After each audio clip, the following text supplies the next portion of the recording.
এটা খুবই আনফরচুনেট একটা বিতর্ক আমি শুনলাম। আমি নিজেই জানি না কেন বিতর্ক উঠেছে।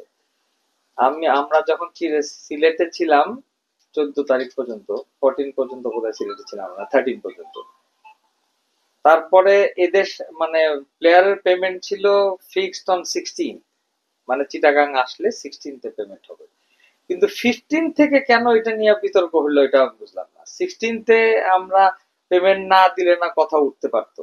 আমরা তার আগেও এই যে সবাইকে যে 25% দেওয়ার নিয়ম বিসিবির রুল অনুযায়ী, সেটা হইলো আমরা সেটার পার্ট পার্ট আমরা দিয়ে আসছিলাম, অনেক প্লেয়ারকে আমরা দিয়েছি আগে।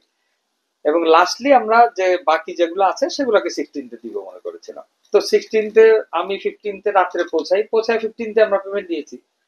তো হোয়াটস রং উইথ ইট, এটা যে কেন প্রস্তাব মানে মানে এই বিতর্ক উঠেছে সেটাই জানি না।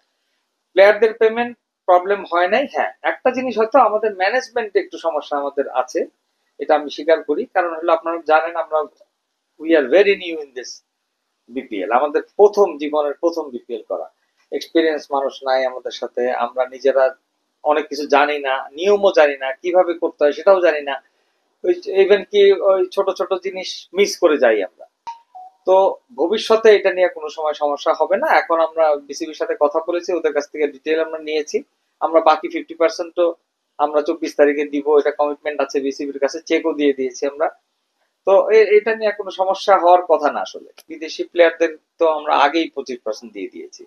ওদের বড় আমাদের যারা সিনিয়র প্লেয়ার আছে ওদের পেমেন্টও আমরা দিয়েছি, আগেই দিয়েছি আমরা, 15 তারিখের আগেই দিয়েছি। আর বাকিগুলা ছিল 16 তারিখের পেমেন্টের ডেট ছিল, সেই 16 তারিখেরটা পেমেন্ট আমরা 16 তারিখে দিয়ে দিয়েছি।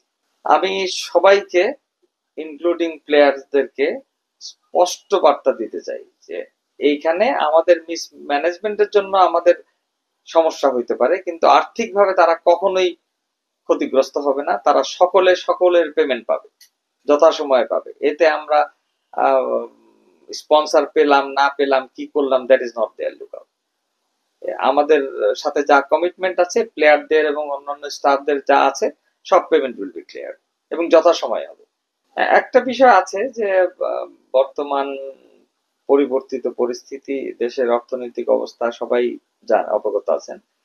যে স্পন্সর যারা আমাদের সাথে, যাদেরকে নিয়ে আমরা কাজ করছি, তারাও হয়তো তাদেরও সাথে সমন্বয় করে পুরো জিনিসটা একত্রিত করতে হয়তো একটু সমস্যা আমাদের হইতে পারে, একটু আমাদের সময় লেগে গিয়েছিল। তো এখন আর পরবর্তীতে আমার মনে হয় না এটার আর কোনো সমস্যা আছে এবং এটা সলভ হয়ে যাবে। এই ক্রিকেট প্রেমী আমাদের প্লেয়ার্স, আমাদের বিসিবি এবং আমাদের যারা আছেন এই সংশ্লিষ্ট সকলকে বলবো, অনুরোধ করব, আমরা নতুন টিম, আমরা অনেক কিছু জানি না, অনেক কিছু শিখতে পারি নাই। আপনারা আমাদেরকে সহযোগিতা করবেন, আমাদেরকে প্রয়োজনে আপনারা প্রয়োজনে উপদেশ দিবেন কিংবা বলবেন আমাদের কি করতে হবে, আমরা সেই হিসাবে করব। তবে আমরা এটাকে আরো আগায় নিব ইনশাল্লাহ।